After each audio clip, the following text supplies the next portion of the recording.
Voilà donc une brève présentation de Abdoulaye Dembélé. Bonsoir. Bonsoir. Alors, comment tu vas? Ça va très bien.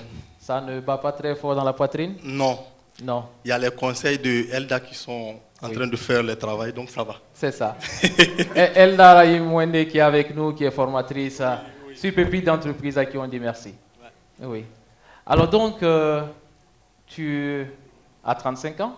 Oui. C'est la limite, hein? Pépite Oui, la limite, hein? Et oui. si j'ai raté cette année, c'était plus possible. C'est ça. Alors, tu es issu d'une famille assez nombreuse? Oui. Combien de frères et sœurs? Je suis issu d'une famille de 6 personnes, dont je suis l'aîné. Le Benjamin est l'aîné, garçon, et les 4 autres sont les filles.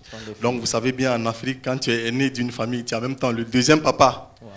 Et c'est cela qui m'a conduit à laisser les études très vite pour être le cobaye, pour aider papa à scolariser les autres, pour qu'ils puissent réussir. Parce qu'en temps, je ne savais pas que je pouvais réussir dans la couture.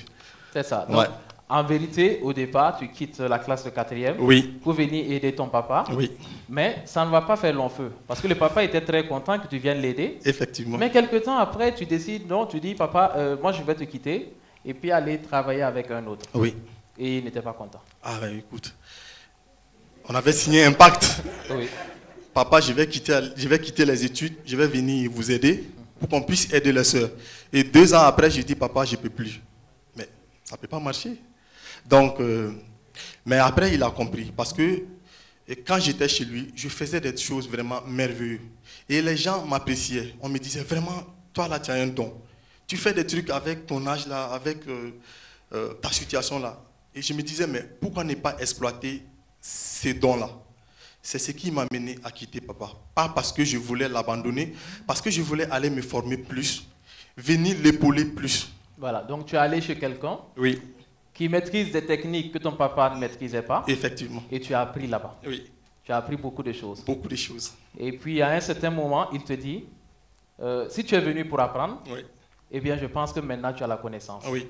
Donc, tu peux aller te mettre à ton propre compte, ou à défaut, je te prends maintenant comme un employé. C'est ça. Et là, tu décides de retourner chez ton papa, mais pas pour travailler avec lui, pour te mettre à ton propre compte à côté de lui. Oui. Dis-nous. Je salue de passage mon maître, Moussa Sérémi. Quand j'ai quitté papa, je suis allé le voir, je voulais me former. En son temps, on devait payer 300 000 francs. Je n'ai pas 300 000 francs. Alors j'ai proposé à mon maître, je sais faire des trucs avec la machine.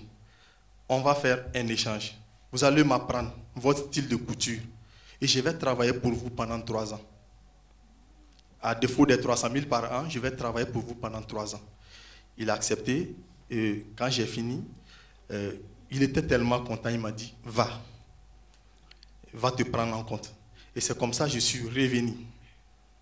Comme j'ai quitté papa jusqu'à 2 reprises, je ne pouvais plus repartir là-bas. Donc il fallait me prendre en compte totalement. C'est de là que j'ai utilisé mon dortoir en même temps comme mon atelier parce que je ne pouvais plus aller au marché. C'est ça. Et là où je faisais la couture, c'est là-bas que je dormais. Atelier en même temps dortoir. Jusqu'à quelques temps où j'ai pu construire une autre pièce. Après faire une toiture devant la maison. Après construire... C'est ça. Et c'est une belle histoire parce que là, tu étais toujours dans la couture. Couture donc de vêtements, de différents modèles. Et donc, tu as commencé entre-temps donc à répondre aux appels d'offres. Voilà, confectionner des sacs pour les sociétés, confectionner des gadgets. Et puis, tu tombes sur un ami parce que tu faisais des sacs également pour les élèves. Et il te dit, mais est-ce que tu sais que tu peux réussir là-dedans? Oui. Il doit être présent dans la salle, Issouf Diarra.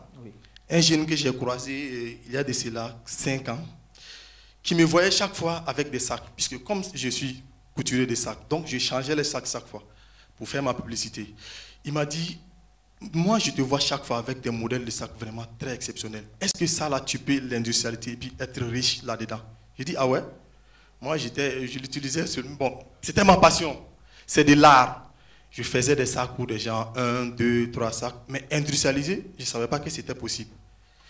Et c'est lui qui m'a révélé ses talents en moi, qui m'a poussé à aller en Côte d'Ivoire pour apprendre l'industrialisation de la couture des sacs. C'est ça. Et jusqu'à présent, il est avec moi. C'est ça. Tu es allé donc te former en Côte d'Ivoire, tu es revenu, tu as lancé donc le projet confection des sacs. Et cette année, depuis donc que tu es entré à Pépite d'entreprise, les choses ont véritablement changé. Parce que je me rappelle, tu m'as appelé entre-temps. Et donc, tu me disais, bon, oui. Monsieur Nazé, cette année, j'avais prévu telle quantité de sacs. 2000 sacs. C'est ça. Avec la publicité de pépites d'entreprise, oui.